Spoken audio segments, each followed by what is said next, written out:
Kingslayer. A word every man and woman in Westeros spits at me, though many can't even name the king I slayed. I understand. To them, I'm a symbol of everything they'll never have and a warning that'll never apply, so they can loathe me from the safety of their small lives. But when a dog goes mad, we put it down. Why not a king? I was never supposed to be on the Kingsguard. Oh, as a boy, I dreamed of the White Cloak like all boys, but I was heir to Jaime Lannister, Hand of the King. If he forbade the tides, the waves would cease. Then I was 15, and my father was congratulating me on my new knighthood in the Red Keep. I wonder if that was the last time he was proud of me. That night, there was a knock on my door, and I opened it to find my sister Cersei disguised as a simple serving girl. I hadn't seen her since my father had taken her to court when she was 12. She had grown up, as had I. She told me that my father planned to marry me off to Lysa Tully, but she could arrange for the king to raise me to the Kingsguard so I could stay in the city with her. All I had to do was agree. I made the obvious objections: our family, our father, Casterly Rock, until she asked, "Is it a rock you want, or me?" Come morning, she had my consent. I would join the Kingsguard for her. I would forswear my lands and title for her. I would forsake our family for her. Soon, a royal raven commanded my father to present me to the king during the great tourney at Harrenhal to say my vows. My father erupted in fury. He could not object openly, but he resigned the handship and returned to Casterly Rock, taking Cersei with him. Instead of being together, Cersei and I exchanged places. Then, everything started to fall apart. At Harrenhal, King Aerys made a great show of my investiture.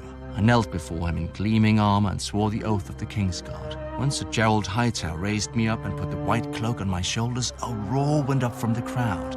I admit, despite my father's anger, I was happy and foolish. That very night, Aerys soured, commanding me to return to the Red Keep to guard the Queen and little Prince Viserys. Sir Gerald offered to take that duty himself so I might compete in the tourney, but Aerys refused.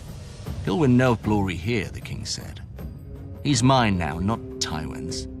He'll serve as I see fit." That was when I understood. It was not my skill or valor that had won me this honor. The Mad King had chosen me to spite my father and steal his heir. I wanted to rip off the white cloak, but it was too late. A Kingsguard serves for life. So I upheld my oath, confined to the Red Keep where Varys could watch me and where the headsman could find me if my father displeased the king. I served the king's pleasure, as he burned Rickard Stark alive and strangled his son, inciting the rebellion. I defended the king's honor against courtiers as his generals lost battle after battle with Robert. I kept the king's secrets when his pyromancers hid caches of wildfire beneath King's Landing. I gave the king counsel when my father's army was at the city gate and Grand Maester Pycelle lied that my father had come to save him. Many forget that I also tried to defend the king from harm. When the Lannister soldiers poured through the gates, it fell to me to hold the Red Keep as the only Kingsguard in the city. I knew we were lost and sent to Aerys, asking his leave to make terms. My man came back with a royal command.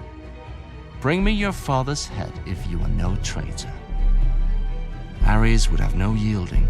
His pyromancer was with him, my messenger said. I knew what that meant. Aerys Targaryen was alone in his throne room when I found him, picking at his scabbed and bleeding hands. The fool was always cutting himself on the Iron Throne. Burn them," he kept muttering. Aerys had decided to let Robert be king after all, over the charred bones and ashes of King's Landing. He must have thought his pyromancer was near enough to obey him, but I'd killed him a few minutes before in the courtyard. As I approached the throne, sanity flashed behind the king's eyes for a moment, just long enough to read the look in mine. His eyes grew huge and the royal mouth drooped open in shock. He turned and ran. A single thrust was all it took to end the greatest dynasty the world had ever seen. Beneath the empty eyes of the dead dragons on the walls, the last dragon king squealed like a pig and shat himself. So easy, I thought. A king should die harder than this. My father's knights burst into the hall in time to see the last of it, so there was no way for me to vanish and let some braggart steal the glory or blame. I knew at once when I saw the way they looked at me, it would be blame. Lannister or no, I'd been one of Aerys's Kingsguard. I commanded them to announce that the Mad King was dead and to spare all those who yielded. They asked me if they should proclaim a new king as well. I knew what they meant. Would it be my father, or Robert Baratheon, or maybe the child of Viserys who'd fled to Dragonstone? A Targaryen boy king with my father's hand to rule in truth. I thought of how Ned Stark and Robert Baratheon would howl at this end to their great heroic war, and I was tempted. Then I glanced down again at Aerys, his life's blood oozing from the wound and pooling on the floor around him. Proclaim who you bloody well like, I said. I climbed the steps to the Iron Throne and sat on it with my sword across my knees, waiting to see who would come to claim the kingdom.